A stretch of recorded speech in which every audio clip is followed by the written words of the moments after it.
We've reached the beginning of 2 Samuel, and essentially the midpoint of David's life. He's faced some great challenges that we've seen, and Saul is now dead. But even with that, there's many more challenges to come. Still, Saul's death does mark the most important transition point in David's life, because he finally becomes king. And that's what we're going to see today, proving once more that God keeps his word, and so showing us how we should respond to it. The road has more twists and turns than we may like, but God always brings us where he promises.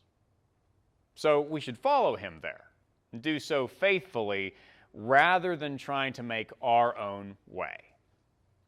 So to look at these things today, we're going to be, like I said, right at the start of 2 Samuel. And hopefully you saw that in your handouts, kind of knew where we were going. You already made your way there in your Bibles. But if not, go ahead and take a second to get there, or to grab a Bible if you need to do that out on the table, and to be able to turn to 2 Samuel chapter 1, verse 1. That's where we're going to begin. It says, "It came to pass after the death of Saul, when David had returned from the slaughter of the Amalekites, and David had stayed 2 days in Ziklag, that on the third day, behold, it happened that a man came from Saul's camp with his clothes torn and dust on his head. And so it was, when he came to David, that he fell to the ground and prostrated himself. And David said to him, Where have you come from? So he said to him, I've escaped from the camp of Israel. And then David said to him, How did the matter go? Please tell me.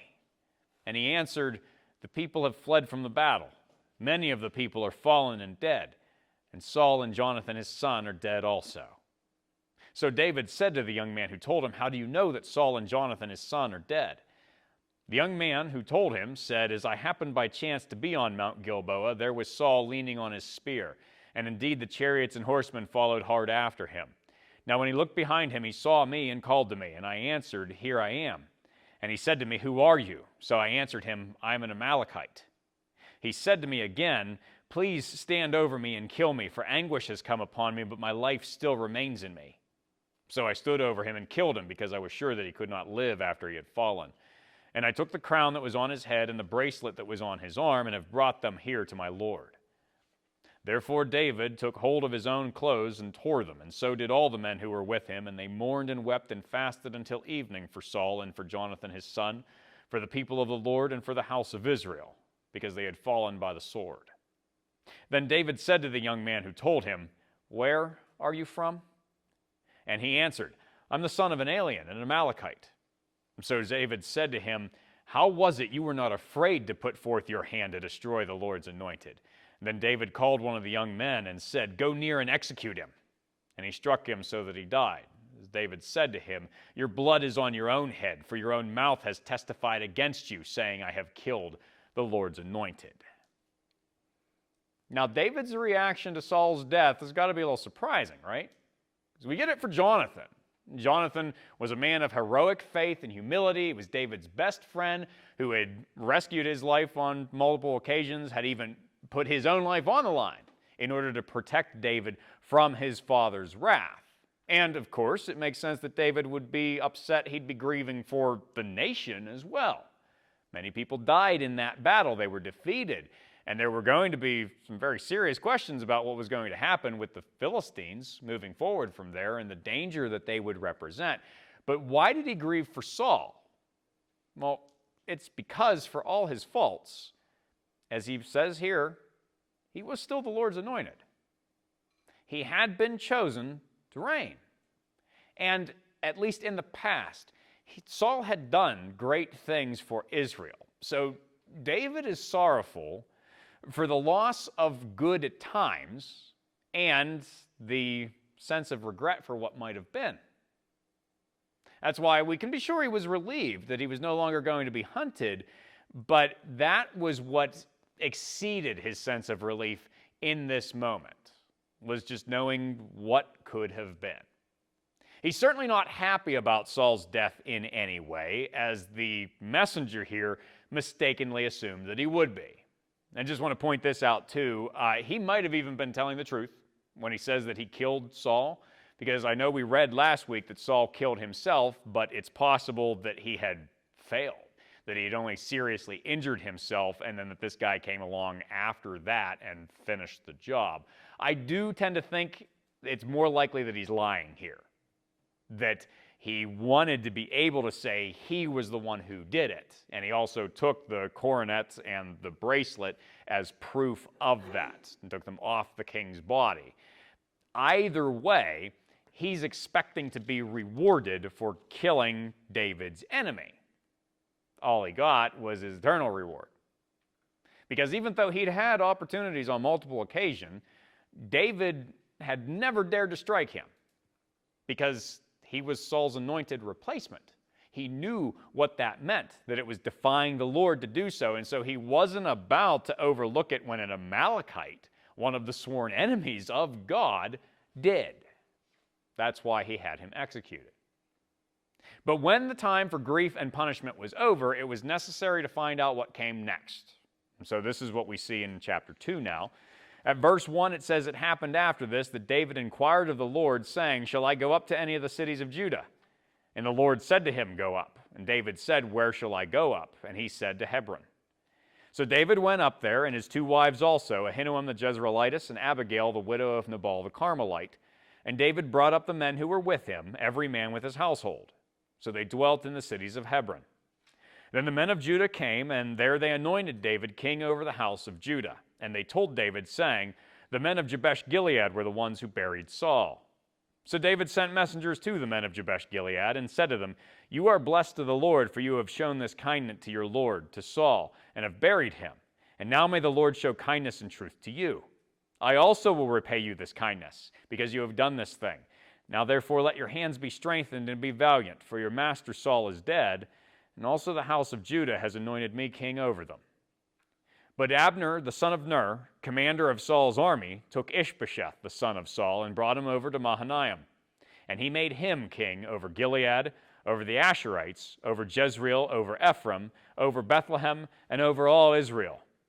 Ishbosheth, Saul's son, was 40 years old when he began to reign over Israel, and he reigned 2 years. Only the house of Judah followed David.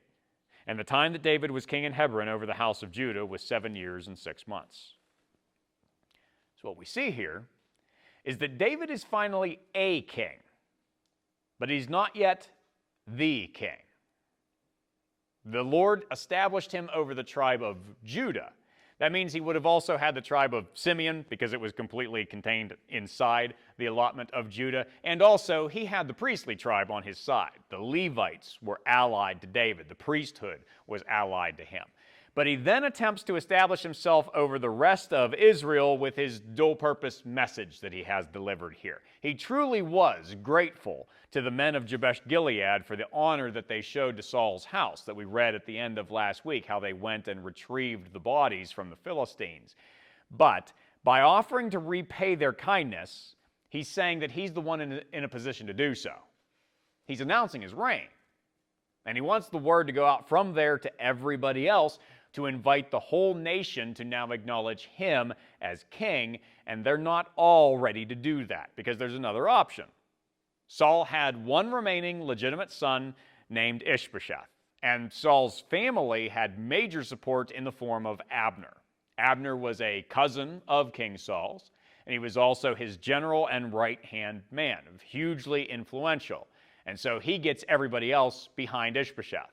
Or probably not really everybody. So the way that this is stated, and then also some detail that we get later on in this story, it doesn't seem like really the entire nation of Israel got behind him. That was certainly what they would have claimed, is that they had everybody.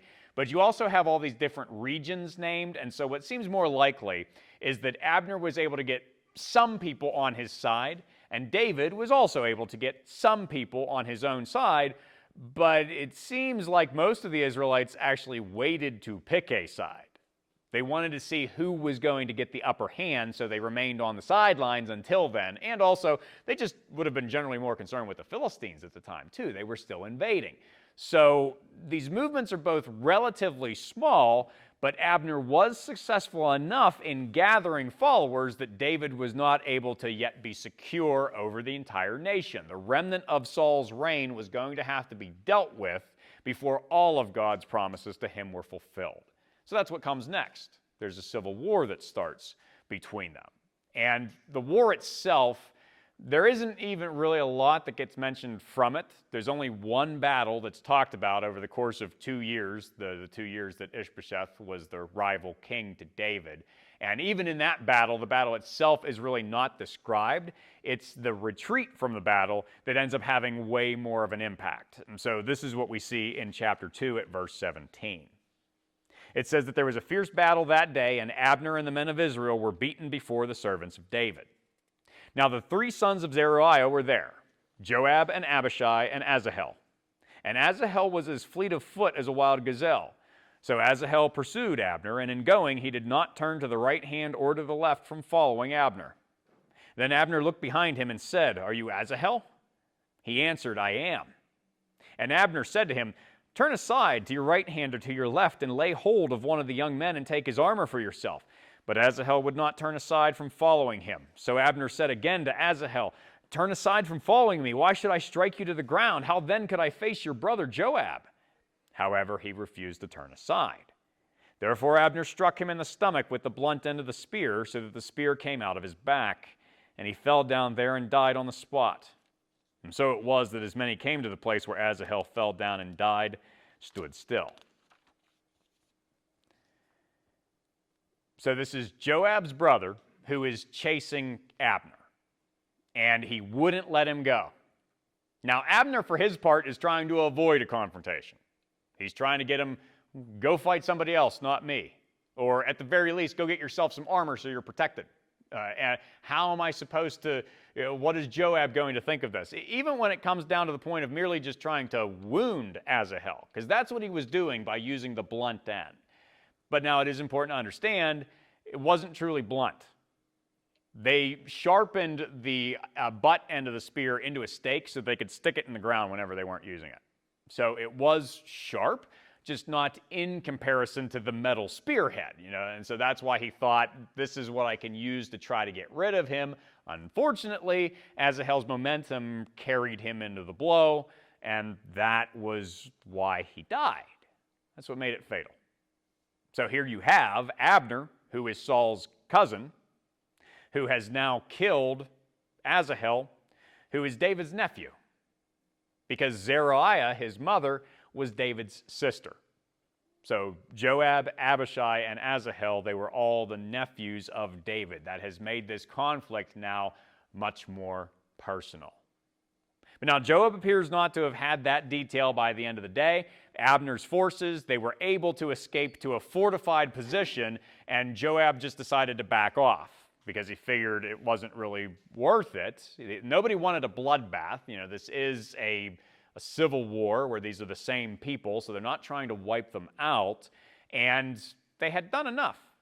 Even though, like I said, it was a really small-scale battle. In fact, there were only about 400 people who died on both sides, and the lion's share of them, like more than 300, were on Abner's side.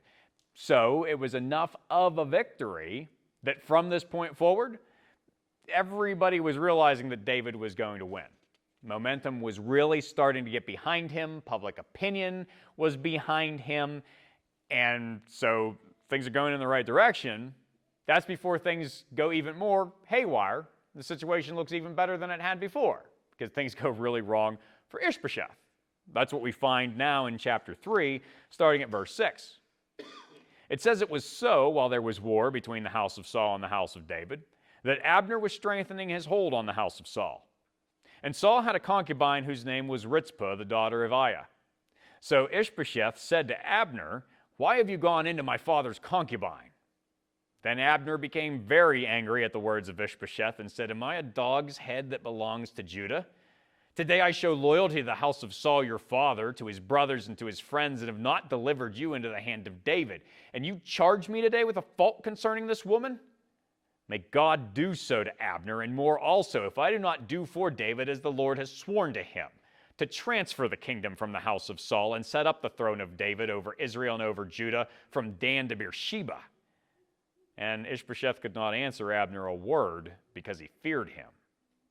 Then Abner sent messengers on his behalf to David, saying, 'Whose is the land?' And saying also, 'Make your covenant with me, and indeed my hand shall be with you to bring all Israel to you.' And David said, 'Good, I will make a covenant with you. But one thing I require of you, you shall not see my face unless you first bring Michal, Saul's daughter, when you come to see my face." So David sent messengers to Ishbosheth, Saul's son, saying, "Give me my wife Michal, whom I betrothed to myself for 100 foreskins of the Philistines." And Ishbosheth sent and took her from her husband, from Paltiel the son of Laish. Then her husband went along with her to Bahurim, weeping behind her. But Abner said to him, "Go, return." So he returned. Now Abner had communicated with the elders of Israel, saying, "In time past you were seeking for David to be king over you. Now then do it. For the Lord has spoken of David, saying, By the hand of my servant David, I will save my people Israel from the hand of the Philistines and from the hand of all their enemies." And Abner also spoke in the hearing of Benjamin. And then Abner also went to speak in the hearing of David in Hebron, all that seemed good to Israel and to the whole house of Benjamin. So Abner and 20 men with him came to David at Hebron, and David made a feast for Abner and the men who were with him. And then Abner said to David, "I will arise and go and gather all Israel to my lord the king, that they may make a covenant with you, and that you may reign over all that your heart desires."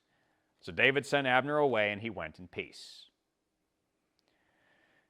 Ishbosheth apparently had all of his father's paranoia and none of his political savvy, and that's why he accuses his most important supporter of treason, which is what he's doing here.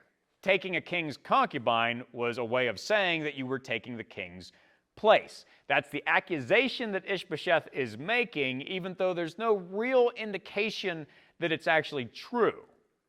It's just that Abner was so influential that Ishbosheth was getting fed up with it. He wanted to put him back in his place, to threaten him so that he would give more authority over to the king. But Abner is not a young David. He's not a man to be threatened and to run away from the king. He left all right, but swearing to take the kingdom with him. And of course, it's not just, we want to be clear, it's not just personal indignation on Abner's part, as though he's just so bothered by this false accusation, that's why he suddenly switches sides. It's more than that. He is also clearly aware of the Lord's promises to David, which is why he shouldn't have been standing in their way in the first place. But also, and this is probably the real thing that drives it, the writing's on the wall. He knows they're going to lose, so this gives him an excuse to join the winning side. David, meanwhile, sees an opportunity here. He's pleased to accept him. He was enough of a political realist to hold no ill will for the death of Asahel, his nephew. He's just glad to have the help, starting with the recovery of Michal. And now this is something that I think we can understand. David had never actually divorced her. That was something that was forced on her by Saul, and so their marriage had never, from his perspective, ended. And if she had any children with her new husband, she hadn't yet to this point, but if she ever did, they'd be from the line of Saul. They would be potential challengers to his reign. He wanted to make sure that didn't happen. And then on the flip side, if he ever had children with her, then they would also be the descendants of Saul. That would mean that the houses would be combined, and that would just make his position as king that much stronger. So those are the reasons why he wants her back, but I still can't help but feel that he's blameworthy for this. Based on at least her husband's reaction and how heartbroken he was, she had apparently found happiness before politics once again threw her love life into the wood chipper. And I just feel like it was ugly and unnecessary for David to do this. He should have been able to trust that this would work out without him having to go this far. And it's going to create a bitterness in Michal that's going to have consequences. So her saga is still not even over. We're going to continue to track what happened to her as we move forward, but just no one seems to care. David wants her, but doesn't care about her in this. And Abner does not care about her, and even her brother Ishbosheth does not care about her, as he is willing to grant David's demand. Maybe a little bit surprising, but he's probably hoping to broker a peace, to be able to have something left for himself, and he's also just too weak to defy Abner. Abner told him to jump. He asked how high, instead of helping out his sister. But for David, This new alliance between him and Abner, it's already paying off, and it's poised to do far more as he prepares to go out and finalize the arrangements for David's coronation over the entire country. That's before the villain of the story reveals himself. This comes next in chapter 3 at verse 22. At that moment, the servants of David and Joab came from a raid and brought much spoil with them. But Abner was not with David in Hebron, for he had sent him away, and he had gone in peace. When Joab and all the troops that were with him had come, they told Joab, saying, Abner the son of Ner came to the king, and he sent him away, and he's gone in peace. Then Joab came to the king and said, What have you done? Look, Abner came to you. Why is it that you sent him away, and he's already gone? Surely you realize that Abner the son of Ner only came to deceive you, to know you're going out and you're coming in, and to know all that you are doing. And when Joab had gone from David's presence, he sent messengers after Abner, who brought him back from the well of Sirah. But David did not know it. Now when Abner had returned to Hebron, Joab took him aside in the gate to speak with him privately, and there stabbed him in the stomach so that he died for the blood of Asahel, his brother. Afterward, when David heard it, he said, My kingdom and I are guiltless before the Lord forever of the blood of Abner the son of Ner. Let it rest on the head of Joab and on all his father's house. And let there never fail to be in the house of Joab one who has a discharge or is a leper, who leans on a staff or falls by the sword or who lacks bread. So Joab and Abishai his brother killed Abner because he had killed their brother Asahel at Gibeon in the battle. Then David said to Joab and to all the people who were with him, Tear your clothes, gird yourselves with sackcloth, and mourn for Abner. And King David followed the coffin. So they buried Abner in Hebron. And the king lifted up his voice and wept at the grave of Abner, and all the people wept. And the king sang a lament over Abner and said, Should Abner die as a fool dies? Your hands were not bound, nor your feet put into fetters. As a man falls before the wicked men, so you fell. Then all the people wept over him again. And when all the people came to persuade David to eat food while it was still day, David took an oath, saying, God do so to me, and more also, if I taste bread or anything else till the sun goes down. Now all the people took note of it, and it pleased them, since whatever the king did pleased all the people. For all the people and all Israel understood that day that it had not been the king's intent to kill Abner the son of Ner. Then the king said to his servants, Do you not know that a prince and a great man has fallen this day in Israel? And I am weak today, though anointed king. And these men, the sons of Zeruiah, are too harsh for me. The Lord shall repay the evildoer according to his wickedness. Before reading that, I called Joab a villain. And there's going to be, some other stories where that's not quite the case, but for the most part, through the remainder of David's life, that's the role he's going to play, starting with this totally unjustified murder. First off, he accuses Abner of spying, probably because that's what Joab would have done in his place. And then he seeks revenge for a death that occurred on the battlefield. There's no right for that. That's a situation where people die. And it's part of the way that it worked. He didn't get to go for a blood feud here. That was not something that the law provided for. And also be aware, this isn't just about revenge.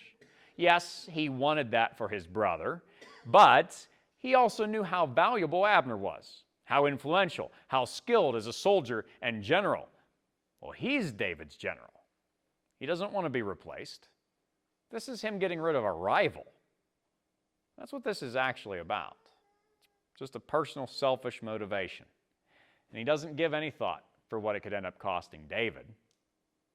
And Joab is apparently right not to fear the consequences, because David does basically nothing to him. He certainly does not provide the justice of executing him, which is what he deserved. He just curses him. Basically, passes it over to the Lord to take care of. Because David apparently saw Joab as too valuable to risk losing. It's again not the greatest look for him here. But now David needs to do damage control, because he could lose everything that he was hoping that Abner could give him. If people look at it and they say, oh, he just tricked Abner in order to get him there to have him killed, and that might mean that all of his enemies would be even further combined behind Ishbosheth. So he makes a show of his grief. And it may very well have been real, but it certainly doesn't come off as genuine as what he had done for Saul and for Jonathan. But he's doing it in order to prove that he had nothing to do with the killing. And that, of course, is what makes the most sense anyway, because Abner's death really was bad news for him. The support that he was looking to get, he's just lost. He's left to wonder, how much longer does this mean that resistance to my reign is going to go on? But the answer to that does come shortly afterward, as we go to chapter 4 now, and to verse 1. It says, "When Saul's son heard that Abner had died in Hebron, he lost heart, and all Israel was troubled. Now Saul's sons had 2 men who were captains of troops. The name of one was Baanah, and the name of the other was Rechab, the sons of Rimmon the Beerothite, of the children of Benjamin. For Beeroth also was part of Benjamin, because the Beerothites fled to Gittaim and have sojourned there until this day. Then the sons of Rimmon the Beerothite, Rechab and Baanah, set out and came at about the heat of the day to the house of Ishbosheth, who was lying on his bed at noon. And they came there all the way into the house as though to get wheat, and they stabbed him in the stomach. Then Rechab and Baanah, his brother, escaped. For when they came into the house, he was lying on his bed in his bedroom, and then they struck him and killed him, beheaded him, and took his head, and were all night escaping through the plain. And they brought the head of Ishbosheth to David at Hebron, and said to the king, 'Here is the head of Ishbosheth, the son of Saul, your enemy, who sought your life. And the Lord has avenged my lord the king this day of Saul and his descendants.' But David answered Rechab and Baanah his brother, the sons of Rimmon the Beerothite, and said to them, 'As the Lord lives, who has redeemed my life from all adversity, when someone told me, saying, Look, Saul is dead, thinking to have brought good news, I arrested him and had him executed in Ziklag, the one who thought I would give him a reward for his news. How much more when wicked men have killed a righteous person in his own house on his bed? Therefore shall I not now require his blood at your hand and remove you from the earth?' So David commanded his young men, and they executed them, cut off their hands and feet, and hanged them by the pool in Hebron.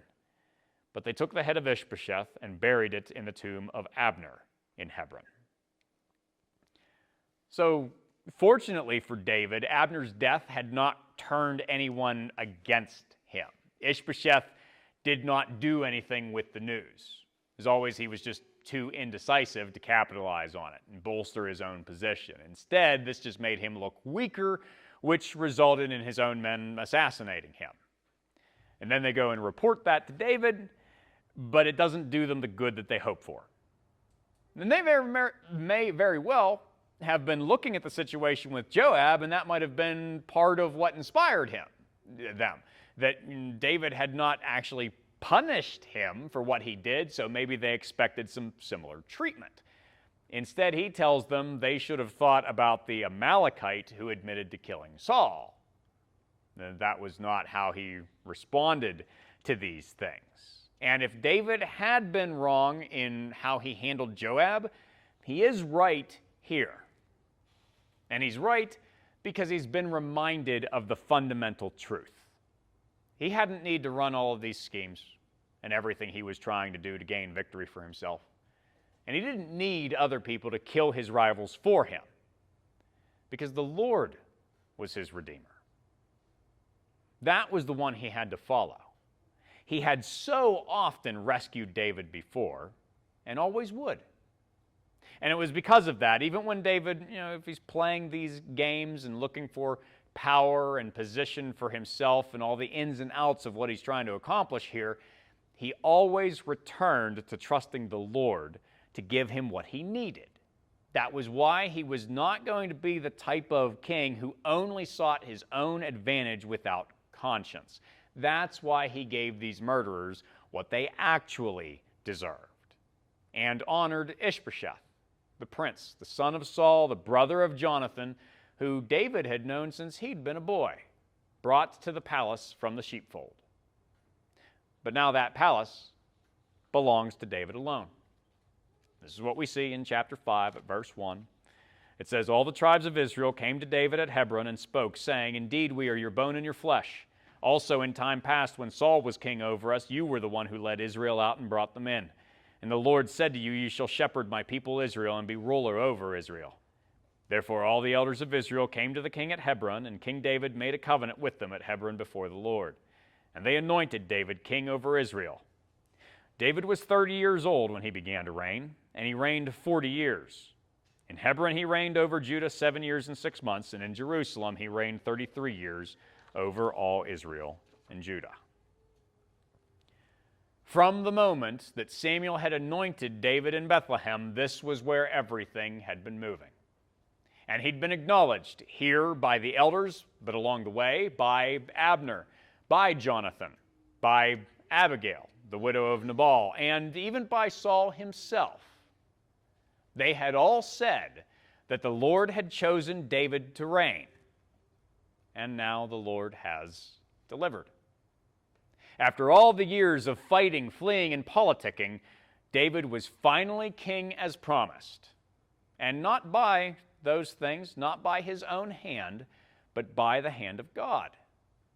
And that is what we want to take away from all of this, because when we read history, it can be easy to get lost in the details and to lose sight of the principles, especially when the details are as ugly as the ones in these chapters. But that's actually the point of them, is for them to be a reminder that none of the ugliness actually does us any good. Think about what we had happen here. You have 3 assassinations, a civil war, and a marriage shattered for political expediency. And none of those things made David king, and actually all of those things did at least have a chance to make it harder for him to get and to keep the throne. None of the ugliness does any good. Didn't do for him, doesn't do for us. But God brings good out of it. That doesn't make it good, it makes him good. That's his method, to show that he's in control. We go wrong trying to gain control for ourselves, trying to look at things in the world and make plans for how we can improve them, or ways that we can fight back or make deals with people in order to grasp everything to ourselves, when it's God who has to set wrongs right. And he does. And he proved that most abundantly and most finally by allowing Jesus to die an undeserved and ignominious death on the cross, and then raising him from the dead. That is our source of life. And in knowing that, we should come to the same place that David did. Everyone has flaws and failings here. And I don't just mean in these stories, because it does include David himself in that, but I mean here in this world, we all do. The Lord provides in spite of them, not because of them. I think that's a very important thing for us to grasp, because a lot of people seem to struggle with this. They'll talk about how God loves you just the way you are. No, he doesn't. Not the way that you are, not the way that you have made yourself. He loves you in spite of it. He loves you more than it. That's why he gave so much to fix it. Not that we can be satisfied with ourselves the way we are, which is what so many people try to take away from that, but so that we can take what he has given. And we won't always avoid mistakes, wrongdoing, and sin, but we should keep returning to the truth, which is the Lord is faithful to keep his promises. He will redeem us. We will see that when we wait on him. That's what we have to do, rather than trying to make a game out of our own lives that we're just going to end up losing. He's the one who will give us the kingdom. This is especially important to understand for anyone who may not be a Christian. What are you doing expecting to be rewarded? Like the Amalekite who claimed to kill Saul, or like the 2 from the tribe of Benjamin who did kill Ishbosheth. If what you're doing is not what God wants, then you are not going to earn anything good for yourself. You have to understand that. And that you aren't Joab, and God isn't David to just let you off the hook. He has expectations of you. But the thing that he wants is that you just trust him. That you trust that Jesus took your place in judgment and rose to provide you with his life. And so if you ask for his forgiveness, you will experience his rescue. You don't have to keep trying and failing to make your own way. So are you ready for that? to pray to God to say that you know you are a sinner and that you cannot fix it and that you need Him to do it and that you trust that that's exactly what Jesus did on the cross and that He rose to life so that you don't have to die forever. That's the simplicity of it. If you've never done that before, I hope you will now.